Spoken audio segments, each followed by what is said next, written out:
ಎಲ್ಲ KPCL ಅಭ್ಯರ್ಥಿಗಳಿಗೆ ಉದ್ಯೋಗ ವಾರ್ತೆ ಯೂಟ್ಯೂಬ್ ಚಾನಲ್ಗೆ ಆಧಾರದ ಸ್ವಾಗತ.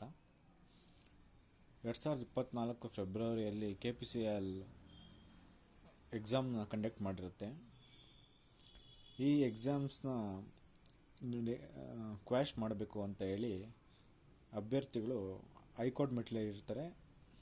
ಹೈಕೋರ್ಟ್ನಲ್ಲಿ ಕೂಡ ಈ ಅಭ್ಯರ್ಥಿಗಳ ವಾದವನ್ನು ಪುರಸ್ಕರಿಸಿ ನೆಗೆಟಿವ್ ಮಾರ್ಕಿಂಗ್ ಬಗ್ಗೆ ಉಲ್ಲೇಖ ಇಲ್ಲದೆ ಇರೋ ಕಾರಣ ಸದರಿ ಒಂದು KPC ನೋಟಿಫಿಕೇಷನನ್ನು ಹೈಕೋರ್ಟು ರದ್ದುಗೊಳಿಸಿ ಯಾರೆಲ್ಲ ಎಕ್ಸಾಮ್ನ ಹಿಂದೆ ತಗೊಂಡಿರ್ತಾರೋ ಅಂಥವ್ರಿಗೆ ರೀಟೆಸ್ಟ್ ಮಾಡಬೇಕು ಅಂತೇಳಿ ತೀರ್ಪು ಕೊಡುತ್ತೆ ಹೈಕೋರ್ಟ್, ಮಾನ್ಯ ರಾಜ್ಯ ಗೌರವ ಉಚ್ಚ ನ್ಯಾಯಾಲಯ.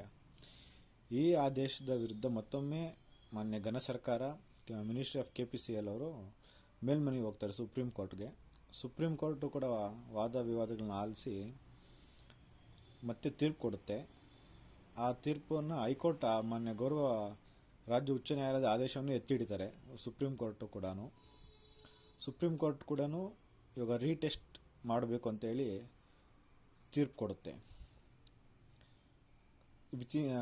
ಸುಪ್ರೀಂ ಕೋರ್ಟ್ ಆರ್ಡರ್ ಈ ಥರ ಇದೆ: we are not inclined to interfere with the impungent judgment and order of the High Court, hence the special leave petition is dismissed.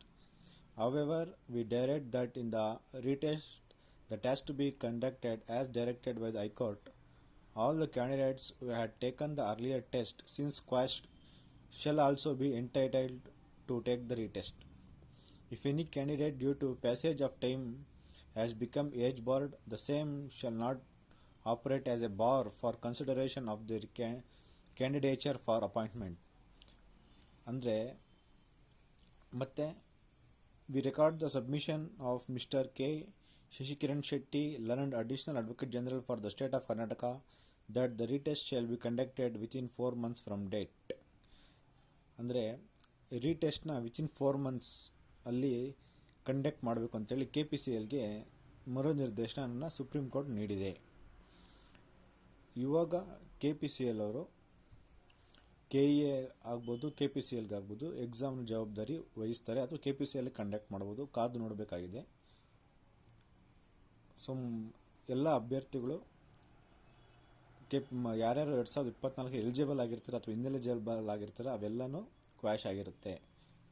ಮತ್ತೊಮ್ಮೆ ಎಕ್ಸಾಮ್ಸ್ನ ಬರಿಬೇಕಾಗುತ್ತೆ KPCL ಅವರು ಕಂಡಕ್ಟ್ ಮಾಡಿದಾಗ.